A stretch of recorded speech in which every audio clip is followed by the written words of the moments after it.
Hi, I'm Tim Ford. Welcome to the Hay Matters podcast, where the Feed Central and local ag team unpack the very best of what's happening in Australia's fodder industry. From planting through to baling, testing and feeding, we cover the characters and the information that matters most to everyone in the supply chain. Hi, it's Steve Page here from Feed Central Local Ag with another podcast. It's the end of March going towards April very quickly, and I've got the National Sales Manager for Feed Central Local Ag with me, Dave Clothier. Good morning, Dave. Morning, Steve. Great to see you, mate. And we've both done a few long trips in the last month or so, and saw some country and caught up with some growers and some buyers. So how did that go for you? Look, it reminded me of how much more I need to get that done, Steve. I spent 2 weeks, started off in Adelaide, went across southern South Australia, across into Victoria and right across the north of Victoria over a 2-week period. And a lot happened while I was away. A major weather event in northern Victoria just prior to me going. And then, of course, the whole fuel shortage or oil shortage started to become a pretty big topic of conversation. So a lot happened while I was away and a lot's happened since I've come back. Yeah, it's been a couple of very interesting weeks, that's for sure. So good to see that rain event down there while you were there. And it's, that through that Victoria region, Wimmera Mallee, up in through bits of South Australia. You saw a little bit up in through that area too? Yeah, Steve, I was surprised because the media is the media. And just like when it rains in Queensland, they think everyone's underwater. When I got down to South Australia, I was expecting to see a lot more water laying about than I did. And that area south of the Adelaide Hills, like it was common talking to growers that had 10 or 15 mils. Further you went north, it sort of went up course, 40, 50 mils, and then a lot further past where I went. And then you come across into Victoria and through that northern strip, like it ranged from probably 70 mil to 180 mil. And something that did amaze me was that there wasn't a lot of water laying around. Like the country just sucked it all up. And that was a real surprise to me. Probably between Hopeton and Kerrang, closer to Kerrang, there was some water laying around there still. But I was just amazed at how the country sucked it up. Yeah, it was amazing. Yeah, and like hearing that those fellas have now got along that Victorian New South Wales border, they've now got a full profile of moisture and are quite confident about getting a good crop in and established.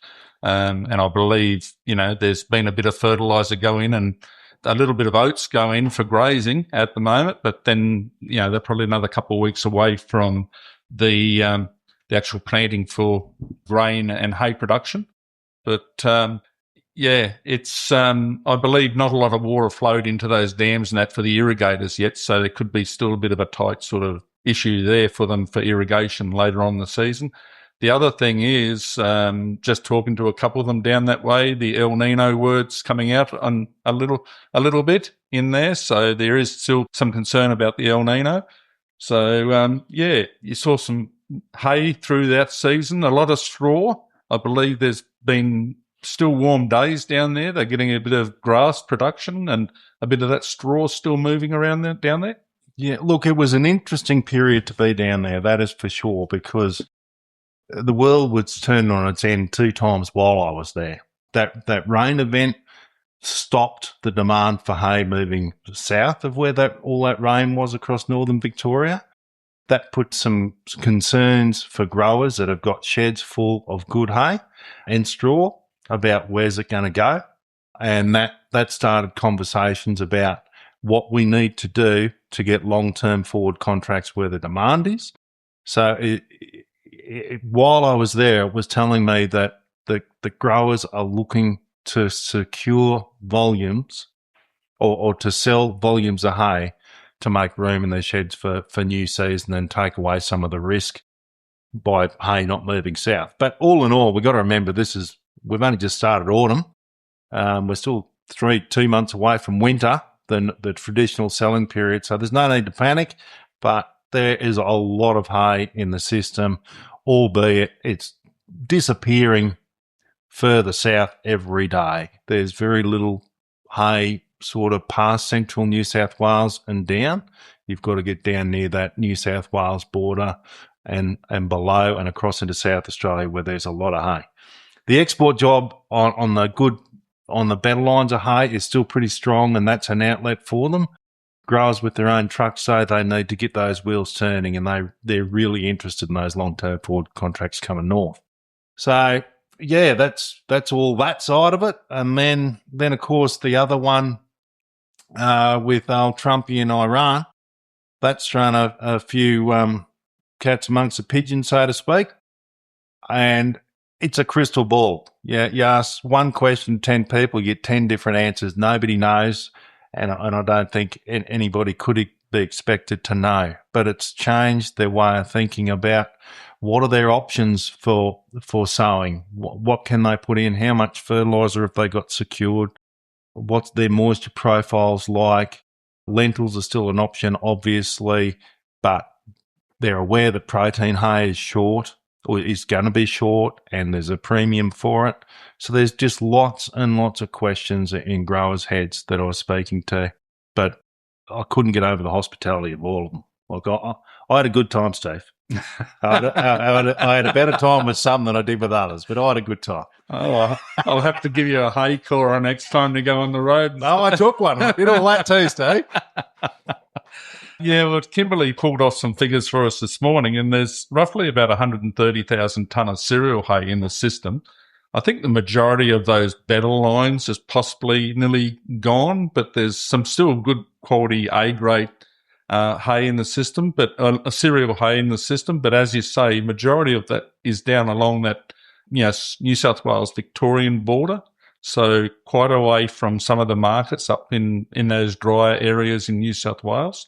So the freight rates are getting expensive and making it a bit tighter.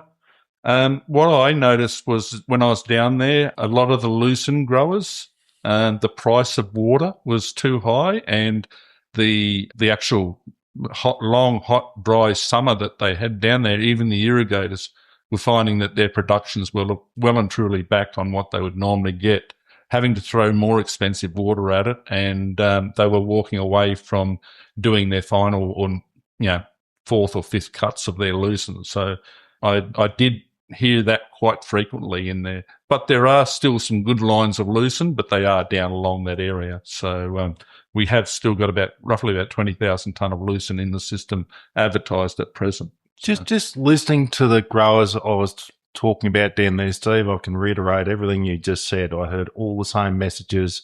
The sales team are challenged to find lucerne to get to the area of demand where it currently is, which is east of the Newell Highway, really, in New South Wales, and more north than south. And I think it's a good point. We're educating our own team while we're going with this, but right now today, without fuel changing from where it is, quite often the freight is costing more than the hay. So the closer you are to the demand, like I think growers are seeing record prices for their hay, where they are close by, within a couple of 100 Ks.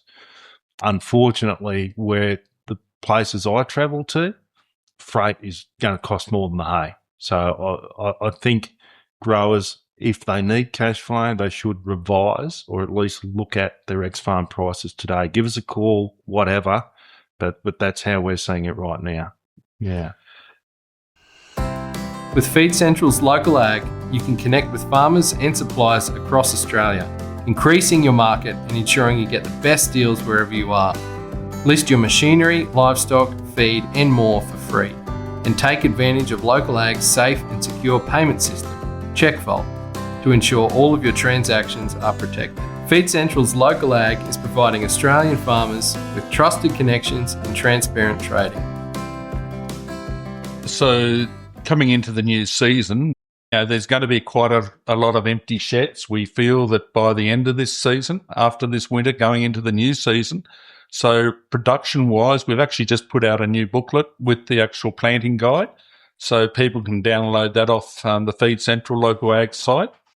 So, yeah, if they're looking at having issues getting supply of the urea and that type of thing, there could be an opportunity there to go in with a vetch hay into their rotations, providing they've got the sheds and the country that's suitable for that to go into.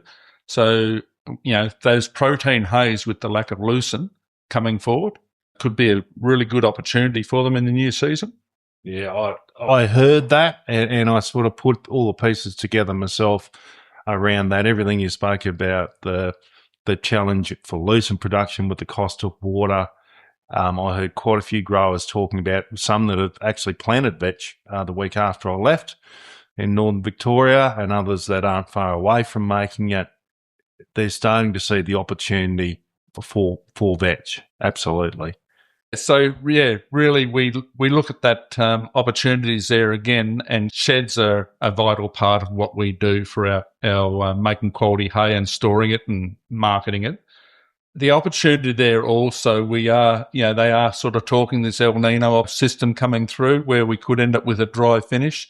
So again, having your country set up so that you can go either way. If it does eventuate that we do end up with a dry finish, having that opportunity to go back from a grain crop into a hay production and having the shed space to put that in is a great benefit to making a profitable enterprise.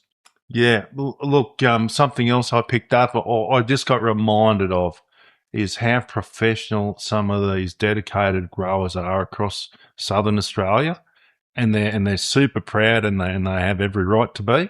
The setups that they have is an absolute credit to the industry, and that's where the bulk of the hay is, with all weather access and this sort of thing. And the number of conversations I had about building more sheds, which should give the industry a whole lot more confidence, and that wasn't just bound by the area I was in. They're conversations we hear reasonably regularly as we're talking to growers and reviewing listings. And the whole industry is pretty buoyant, whether it's the beef, sheep, or fodder. Like, it's all very strong in my opinion, and maybe we should talk about that a little bit more, Steve. Like I heard recently, or I've been aware recently, everyone would have read like record prices for lamb. $497, $496, and that's while I was away, and it's still incredibly strong. The beef sector There's been some challenges in the south, and I get that. So there have been some herd reductions in the south, and certainly in that central New South Wales right now, where it's pretty dry, they are getting rid of some cattle, and some guys have got rid of all the cattle. But a few things I'd just like to remind people of is one, they're selling in an incredibly strong market, and they're taking an educated punt that they're better to save their country and re-enter the market when the season breaks, and they'll have the cash to do it. So that's one thing. The other one is, like, there's been some could argue there's been 5 good seasons in a row, which is unheard of in northern Australia, and they're currently experiencing another wet, which everyone knows, and that will continue to supply cattle into the south. So the majority, 60% of the cattle are well north of Dubbo across that top line of Australia, particularly Queensland. So that flow will continue. What effect this whole Trumpy Iran thing's going to have, who knows? But we are a major export country. Anybody who's read about recent exports, like in all those major markets, Korea, Japan, the US, China, record exports through February particularly. Like, that augurs pretty well for me that it's going to be pretty strong. US herd's got to rebuild. That's going to take a couple of years, and we're in a good seat as an exporter. So that augurs bloody well for the fodder industry to me, because it makes the livestock worth feeding or affordable, and it keeps healthy profit margins for growers. So, Dave, you handle a lot of these larger feedlots in this Darling Downs, in this region. At what percentage are they at the moment? Are they 80% full or 100% full with the livestock? Well, it depends what you read, Steve. It's currently at an all-time record of 1.62 million with a capacity of 1.74, I think are the numbers. Don't quote me on that, but that's within a point. That's very close. So at capacity and still growing, still expanding. And I think another indicator of the health of the industry is to see just how many feedlots are either on the market today or have sold in the last couple of months. And if you look at who's bought them, in some cases, it's pretty serious cattlemen that have made a lot of money over the last few years and are spreading their risk by cutting out the middleman and buying these feedlots. It's happened in a couple of cases at least, and a couple of smaller ones the same thing. So all that should give everyone confidence. Like, those sort of things don't happen if there's not confidence in the industry. Mm. That's my take on it anyway, Steve. Yep. And really, as you say, there's a big area. We look at those feedlots, majority of those are in this region here around Toowoomba and Dalby and out through there. There's a big dry area down between where they are and Victoria at the moment. So let's hope, and a lot of New South Wales is extremely dry at the moment through our cropping area. Let's hope they get a break in the season soon.